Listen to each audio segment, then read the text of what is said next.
ابراہیم کی ہے اور سنت اسماعیل کی ہے. یہ اس نے حج میں شامل کر دیا.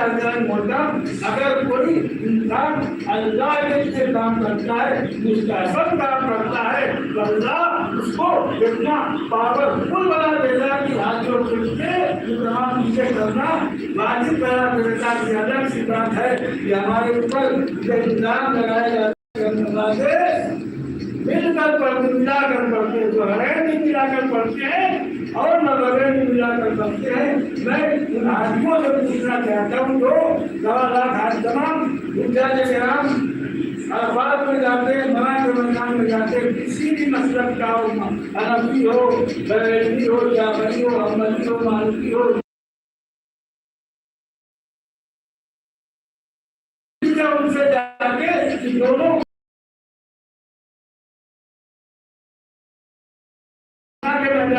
جو دونوں نمازیں ملا کے پڑھتے ہیں اور عرفات میں پہنچتے تو بتائے دونوں ملا کے پڑھتے ہیں. ہم کو پوری زندگی سنت ابراہیم پہ عمل کرتے ہیں. تم تو سال میں ایک مرتبہ سنت ابراہیم پہ عمل کرتے ہو.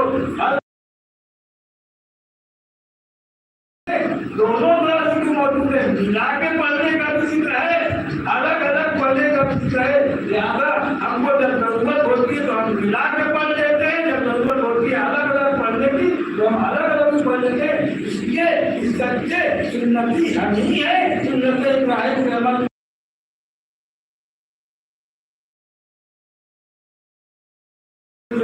سوال کرتے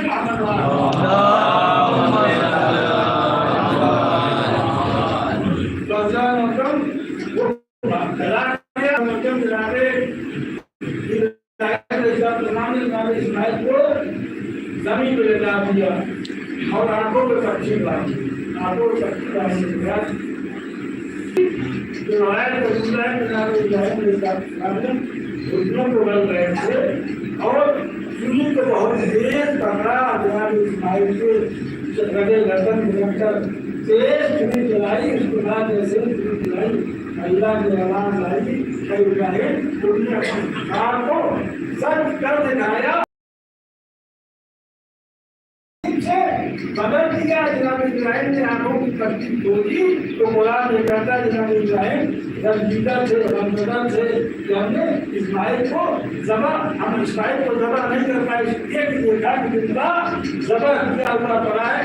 اللہ نے ہم نے تمہارے ہاتھ کو سچ کر دکھایا, اس قربانی کو ذبح عظیم میں بدل دیا.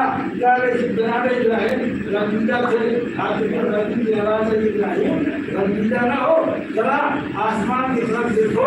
جب آسمان کی طرف دیکھا اللہ نے نبی کے آسمان کے کھول کے اس نے دیکھا کہ 5 عظیم ہستیاں ہیں جن کے چہرے سے نور ایسا ساطع ہو رہا ہے. جناب ابراہیم نے ایسے نور کو نہیں دیکھا تھا. اسی پرنکر کے منہ میں ایک نور ایسا تھا کہ بہت زیادہ ساطع ہو رہا تھا. جناب ابراہیم نے آواز پروردگار یہ نور کس کا ہے, کیسا ساطع ہو رہا ہے. جب سے میں نے دیکھا ہے اس کی محبت میرے اندر وابستہ ہو رہی ہے. آواز الہی یہی حسین ابن علی ہے, یہ پیغمبر کا نواسا ہے. اسی کو میں نے ذکر عظیم قرار دے دیا ہے. اس لیے کہ کربلا کے میدان میں یہی اسماعیل کے لیے ذکر عظیم بنے گا. لہٰذا جناب اسماعیل کو اللہ نے اس لیے بچا دیا جناب محمد مصطفیٰ کی نسل جناب اسماعیل سے چلنی تھی.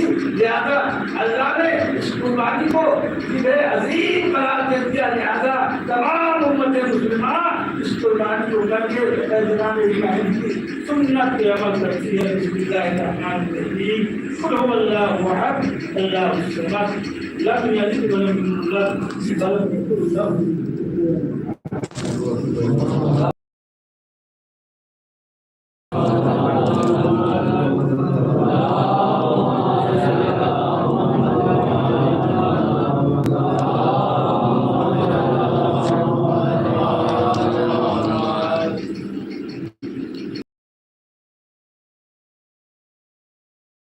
يكن له لا اله الا هو